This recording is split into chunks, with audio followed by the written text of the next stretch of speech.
It's happened before.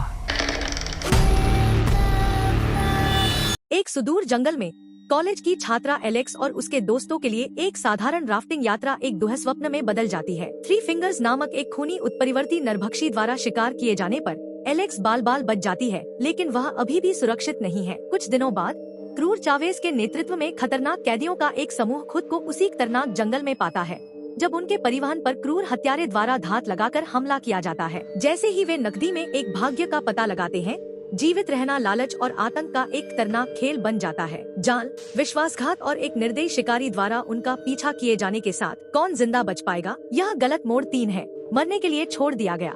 Film की शुरुआत में 4 कॉलेज के छात्र हैं जो वेस्ट वर्जीनिया में राफ्टिंग ट्रिप पर हैं। वे एक साथ कैंपिंग कर रहे थे, लेकिन उनका एक दोस्त लापता हो जाता है, इसलिए एलेक्स उसे खोजने जाता है। फिर सोफी और ब्रैंड अकेले रह जाते हैं। अचानक एक तीर उनकी ओर बढ़ता है। वे अभी भी स्थिति से अनजान हैं, लेकिन एक और तीर सोफी की आंख को घायल कर देता है। ब्रेंट को इसका एहसास होता है और तुरंत बाद उसकी मौत हो जाती है। उस समय एलेक्स भी वहां आ जाता है और थ्री फिंगर्स सोफी की आंख को निगल जाती है। वह उसे देखकर वहीं छिप जाती है। इस बीच ट्रे भी जंगल में आ जाता है। थ्री फिंगर्स उस पर हमला कर देते हैं। वह अपनी जान बचाने के लिए जंगल में भाग जाता है, लेकिन थ्री फिंगर्स द्वारा मारा जाता है। ब्रेट, जिसे पकड़ लिया जाता है, वह भी म्यूटेंट का शिकार हो जाता है। एलेक्स अपने दोस्तों में से एकमात्र जीवित व्यक्ति है। फिर हम वेस्ट वर्जीनिया में एक जेल देखते हैं, जहां उसे दूसरी जेल में स्थानांतरित किया जाना है, जहां कुछ कैदियों को रखा जाता है। यह अधिकार 3 पुलिस अधिकारियों को दिया गया था। कुल 5 कैदी थे। उनमें से एक अपराधी गिरोह का मुखिया मी शावेज था। उसे पावर ऑफ अटॉर्नी दी गई थी। उसका तबादला 2 दिन बाद होना था, लेकिन पुलिस जानती है कि शावेज का गिरोह रास्ते में बस को हाईजैक कर सकता है और शावेज को उन्हें छोड़ने के लिए मजबूर कर सकता है। इसलिए वे कम समय में मार्ग बदलने की योजना बनाते हैं। उनका नया मार्ग खतरनाक पेपर मिल रोड है। वे सभी कैदियों को बस में बिठाते हैं। रास्ते में वे पुलिस स्टेशन पर रुकते हैं, जहां उनकी मुलाकात शरीफ काल और डिप्टी चीफ लेन से होती है। और थ्री फिंगर्स का भतीजा, जिसका नाम थ्री टूइस है, भी हमारे सामने आता है। और यह वही बच्चा था जिसने पहले भाग में उसे थ्री फिंगर्स दिया था। वह अभी भी बहुत छोटा है, लेकिन वह जाल बिछाता है। वह खुद पकड़ा जाता है, इसलिए थ्री फिंगर्स उसे बचाती है। फिर दोनों जाल बिछाकर निकल जाते हैं। इस बीच वे पुलिस स्टेशन में रात बिताने के बाद निकल जाते हैं। पेपर मिल के रास्ते में थ्री फिंगर द्वारा चलाया जा रहा एक ट्रक उनका पीछा करता है। वह कांटेदार तार लगाते समय ट्रक के पहियों को पंचर कर देता है। परिणाम स्वरूप ट्रक सड़क से उतर जाता है और नियंत्रण से बाहर हो जाता है। थ्री फिंगर उन्हें देखने के लिए ट्रक से बाहर निकलता है, लेकिन हमला नहीं करता। फिर पुलिस कैदियों को बाहर ले जाती है। हालांकि चावेज को मौका मिल जाता है और वह उससे बंदूक छीन लेता है। प्रेस्लो ने पीछे से चावेज पर बंदूक तान दी, लेकिन इससे पहले कि वह अपराध कर पाता, उसे चाकू से गर्दन पर वार कर दिया जाता है। वह तुरंत मर जाता है। सभी कैदियों को लगता है कि यह चावेज के गिरोह की साजिश है, लेकिन फिर चावेज को अनगिनत तीरों से मारा जाता है। इस तरह उन्हें पता चलता है कि चावेज गिरोह का कोई सदस्य इसमें शामिल नहीं था। चावेज ने नेट को सभी से हथकड़ी खोलने का आदेश दिया। नेट ने जवाब दिया कि चाबियां बस में ही रह गई थी। फिर बस पूरी गति से चलती है और यह किसी भी क्षण विस्फोट कर सकती है। वाल्टर, एक पुलिस अधिकारी, भी बस में था और जब नेट चाबी लेने के लिए बस में चढ़ता है, तो वह उसी क्षण वाल्टर को बाहर निकाल लेता है। नेट की चाबी टूट गई थी, लेकिन शावेज उसे नहीं मारता, क्योंकि उसका मानना है कि नेट ही एकमात्र ऐसा व्यक्ति है जो उन्हें जंगल से बाहर निकाल सकता है। उसके बाद सभी आगे बढ़ते हैं। फिर झाड़ियों से एक लड़की निकलती है और नेट पर हमला करती है। लड़की एलेक्स है। वह उसे बताती है कि एक म्यूटेंट है जो लोगों को मारता और खाता है, लेकिन कोई भी इसे गंभीरता से नहीं लेता। उसने राफ्टिंग का भी जिक्र किया। शावेज ने उसे अपने गंतव्य तक ले जाने के लिए कहा। वह असभ्य था। वह उन्हें वहाँ ले गई। वहाँ जाते समय उन्हें एक पलटी हुई बस मिली और पिछला दरवाजा बंद था। शावेज नेट को उनकी जांच करने के लिए भेजता है। वहाँ उसे हथियार और चाबी मिलती है। वह वाल्टर को बंदूक थमाता है और जब वे जांच करते हैं तो उन्हें ट्रक में बड़ी मात्रा में पैसे मिलते हैं। यह पैसा पाकर सभी हैरान रह जाते हैं। फिर शावेज ने उनसे 2-2 बैग लेने और जाने के लिए कहा। सभी के पास 2 बैग थे, लेकिन वाल्टर घायल हो गया था और उन्हें नहीं उठा सका। शावेज ने उसे बैग उठाने के लिए मजबूर किया। फिर वाल्टर ने शावेज पर बंदूक तान दी, लेकिन दुर्भाग्य से बंदूक खाली थी। चावेज ने हार नहीं मानी और उसके सिर में गोली मार दी। नेट दबाव में था और वह उसका कुछ नहीं कर सकता था। फिर चावेज ने सभी को आगे बढ़ने के लिए कहा और एलेक्स पहले वहाँ पहुँच गई, क्योंकि वह उनका नेतृत्व कर रही थी। चलते समय वह एक जाल में गिर गई, लेकिन नेट ने उसे जल्दी से बचा लिया। यह एक तरफ छिपा हुआ 3 टोस जाल था। जब वह बाहर जाता है तो वह उस पर हमला करता है, लेकिन चावेज उसे गोली मार देता है। लेकिन एलेक्स उसे बताता है कि यह म्यूटेंट नहीं है। इसलिए चावेज को एक विचार आता है और वह थ्री फिंगर के लिए एक सुराग छोड़ देता है। जब थ्री फिंगर वहाँ पहुँचता है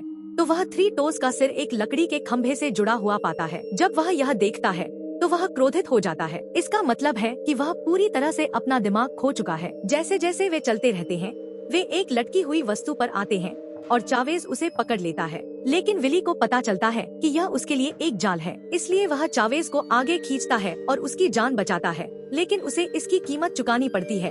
वह अपनी जान खो देता है और चावेज इनाम के तौर पर विली का पैर काट देता है ताकि विली को जंजीरों से मुक्त किया जा सके और वे तेजी से आगे बढ़ते हैं। इस बीच डिप्टी लेन ने 2 दिन पहले 4 लापता छात्रों का डेटा एकत्र किया और शरीफ को अभी भी नेट से एक भी कॉल नहीं मिली है। इसलिए वह चिंतित है और उसे लगता है कि बस को किसी ने अपहरण कर लिया है। इसलिए वह उन्हें खोजने जाता है, जबकि लेन कॉलेज के छात्रों की तलाश कर रहा होता है। वे दूसरी तरफ एक पुराने शेड में पहुँचते हैं। वहाँ उन्हें औजार मिलते हैं और वे जंजीरें काटते हैं। जैसे जैसे वे चलते रहते हैं, उन्हें थ्री फिंगर्स का ट्रक दिखाई देता है, जो वास्तव में उनके लिए एक जाल है और वे यह जानते हैं। इसके बावजूद चावेज क्रॉफर्ड को युद्ध बंदी के रूप में वहां भेजने के लिए मजबूर करता है। जैसे ही क्रॉफर्ड ट्रक की ओर बढ़ता है, थ्री फिंगर्स उसे चलाता है और क्रॉफर्ड को कांटेदार तार में फंसा देता है। फिर जैसे ही वह सड़क पर गाड़ी चलाता है, वह क्रॉफर्ड को पूरी गति से उसी सड़क पर घसीटता है। वह उसे तब तक हिंसक रूप से घसीटता है जब तक कि क्रॉफर्ड मर नहीं जाता। इस बीच फ्लॉयड चावेज, एलेक्स और नैट पर हमला करता है। चावेज फ्लॉयड को हिंसक रूप से पीटता है,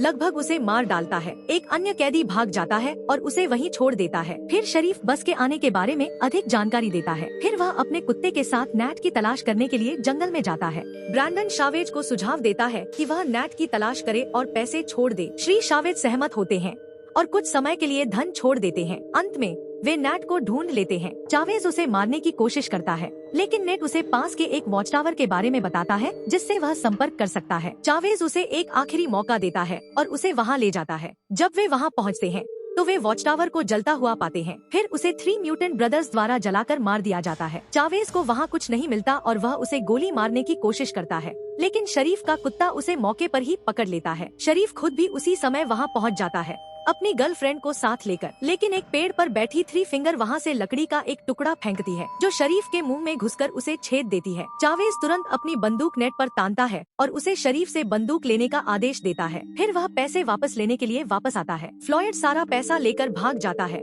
लेकिन चावेज ने कहानी सुन ली और वह फ्लॉयड की ओर जाता है, लेकिन थ्री फिंगर उस पर मोलोटोव कॉकटेल फेंक देता है जिससे वह जल जाता है और सारा पैसा धुआं बन जाता है। वे वहां से भागने की कोशिश करते हैं, लेकिन एक थ्री फिंगर ट्रक फिर से उनके रास्ते में आ जाता है और अब एलेक्स को चावेज उस ट्रक के सामने फेंक देता है और वह एलेक्स के साथ वापस लौटता है। नेट उसे सुरक्षित तरीके से पीछा करने की कोशिश करता है, लेकिन चावेज उसे पकड़ लेता है। जब वह उसे गोली मारने की कोशिश करता है तो ब्रैंडन उसे बेहोश कर देता है और दोनों अपने अपने रास्ते चले जाते हैं, उसे यहीं छोड़ देते हैं। थ्री फिंगर एलेक्स को ले जाता है और उसे घर में बांध देता है और हम डिप्टी लेन का शव भी देखते हैं जिसे पहले थ्री फिंगर ने मार दिया था। ब्रैंडन वहां से भाग जाता है। इस बीच चावेज उसे पीटता है और वहां पहुंचने पर उसे बेहोश कर देता है। जैसे ही वह आगे बढ़ता है, थ्री फिंगर प्रकट होता है और उनके बीच एक घातक झड़प होती है। चावेज थ्री फिंगर के चेहरे को विकृत कर देता है और उसे बेरहमी से पीटता है जब तक कि उसका चेहरा और भी विकृत नहीं हो जाता और पहचानने योग्य नहीं रह जाता। लेकिन अंततः थ्री फिंगर चावेज पर हावी हो जाता है। वह चावेज की खोपड़ी खोलकर और उसका दिमाग खाकर अपनी जीत का जश्न मनाता है। नेट शरीफ के कुत्ते को ढूंढता है और उसे एलेक्स के पास ले जाता है। वह एलेक्स को मुक्त करता है और वे जाने की कोशिश करते हैं,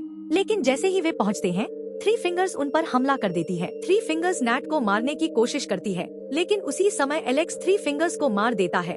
उसे लकड़ी के उस टुकड़े से छेद देता है जिससे थ्री टोज का सिर जुड़ा हुआ था। फिर दोनों भाग जाते हैं और उसका ट्रक ले लेते हैं, लेकिन थ्री फिंगर्स अभी भी जीवित है। वह उसके ट्रक के सामने लौटता है और अंदर चला जाता है। जब ट्रक पेड़ से टकराता है, अपना संतुलन खो देता है और ट्रक में आग लग जाती है, तो वह नैट को पकड़ लेता है। इस बीच ब्रैंडन उन्हें बाहर निकालता है और वहां पहुंचता है, लेकिन थ्री फिंगर्स उसे इतनी आसानी से जाने नहीं देती। वह नैट को फिर से पकड़ता है, लेकिन नैट अपने औजार उसमें डाल देता है। वह उसे और मजबूत बनाने के लिए एक ट्रक में भी घुसा देता है। ट्रक में विस्फोट होने पर थ्री फिंगर्स भी जल जाता है। नैट ब्रैंडन को छोड़ देता है और उसे जाने देता है। थोड़ी देर बाद पुलिस वहां पहुंचती है। नैट और एलेक्स बच गए। हालांकि नैट वहां वापस लौटता है क्योंकि उसे पैसे चाहिए। हालांकि एक गुप्त हमले में उसकी मौत हो जाती है। ट्रस्ट फंड की स्थापना के बाद ही ब्रैंडन को रिहा किया जाता है। ब्रैंडन को पैसे मिलते हैं, लेकिन वहां पहुंचे एक अन्य म्यूटेंट द्वारा उसे मार दिया जाता है। कोई नहीं जानता था कि यह म्यूटेंट कौन था। यह आज भी एक रहस्य बना हुआ है। यही कहानी खत्म होती है।